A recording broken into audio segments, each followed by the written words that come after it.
these big broken trucks that for whatever reason are parked on the road because they have a problem or they have a challenge or anything like that, and they have been there not for 2 minutes, but they have been there for 1 day, 2 days, 3 days, 4 days. Whose job is it to ensure that these trucks are off the roads? Most often when I'm coming to work, and I've had a chance of talking about this on this platform before, because I leave home at dawn this morning, at dawn literally every day, Monday to Friday. On my way, I see a number of broken down trucks all the way. And you see, in the morning, there's always the tendency to speed because the roads are literally empty. And sometimes from a distance, you might even think that the car is mobile or the truck is mobile. It's only when you get relatively closer that you realize that no, it's not mobile, because they don't put any sign, relatively distant from the car like they are supposed to do. Oh, that this car or this truck is not mobile. This car has a problem. So that from a distance, you can see the reflectors and you know that maybe as you're approaching, you should slow down. A lot of accidents have been caused by that. It's just that maybe the records do not show, or it is not communicated to the public for us to know. When these cars break down for a minute or 2 or 3 or 4, and sometimes you even see engineers working on it, that's okay. Even private cars or trotros and buses and all of that, they have a problem. These are machines. They can break down at any time. But when these trucks have been there for 3 days, 4 days, 5 days, and sometimes it is causing a lot of traffic, 1. 2, they are sometimes hiding in a corner somewhere, depending on the nature of the road. And sometimes you take a very sharp curve, and before you know it, it's there. And if you're not smart enough, you might just ramp your car into it. Can the police please pay attention to this? I'm sure it's the MTTU or an agency within the police service or so, which will be directly responsible for this. Can they pay attention to that?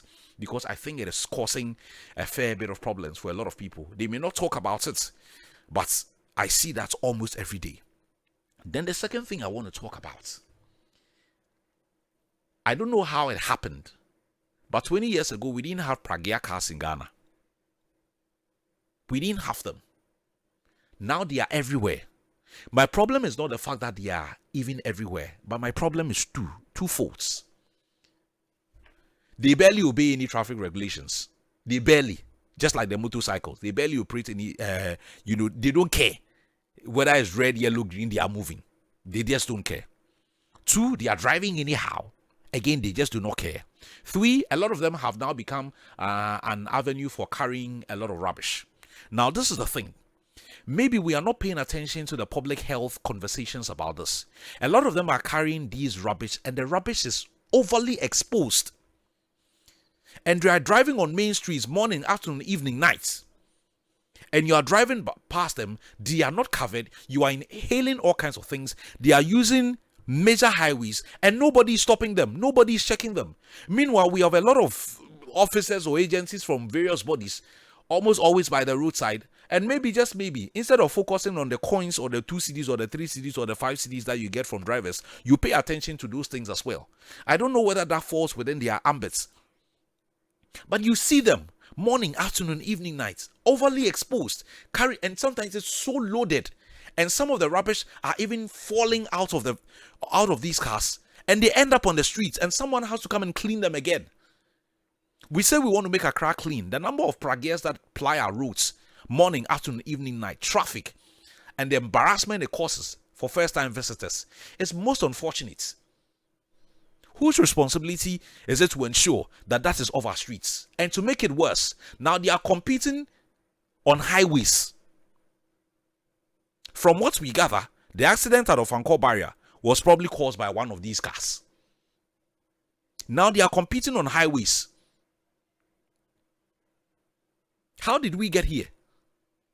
Many years ago, I used to only see them in the towns and in the villages where you don't have enough cars or you don't have enough buses or you don't have enough cycles to move people from one village to the other. Now they are in the cities and they are in the towns and they are competing with us on the road, which is not right.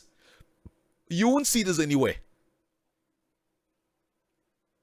That's what the conversation about trucks, that one I'm tired.